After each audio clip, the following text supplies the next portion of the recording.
Loin, très loin de là, Emmanuel Macron poursuit sa tournée dans le Pacifique. Il est depuis ce matin le tout premier président français à fouler le sol du Vanuatu, petite île de 300 000 habitants, à moins d'une heure de vol de Nouméa en Nouvelle-Calédonie. Sur place, le chef de l'État assume une stratégie visant à contrer la puissance chinoise dans la région. Alexandre Chauveau. Collier à fleurs autour du cou, Emmanuel Macron achève sa journée à Port-Vila. Le président est accueilli par une aide d'honneur formée par des enfants. C'est la première fois qu'un président français se rend ici depuis le général de Gaulle en 1966.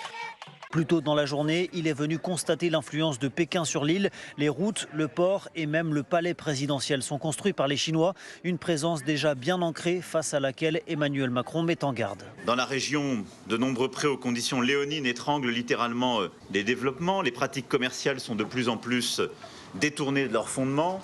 Les ingérences se multiplient. Il y a en Indo-Pacifique et tout particulièrement en Océanie de nouveaux impérialismes qui apparaissent et une logique de puissance qui vient menacer la souveraineté de nombreux États, les plus petits, souvent les plus fragiles. Alors pour tenter de lutter face à Pékin, le chef de l'État annonce l'ouverture d'une antenne locale de l'Agence française pour le développement, le financement d'infrastructures ou la reconstruction d'un hôpital détruit par un cyclone.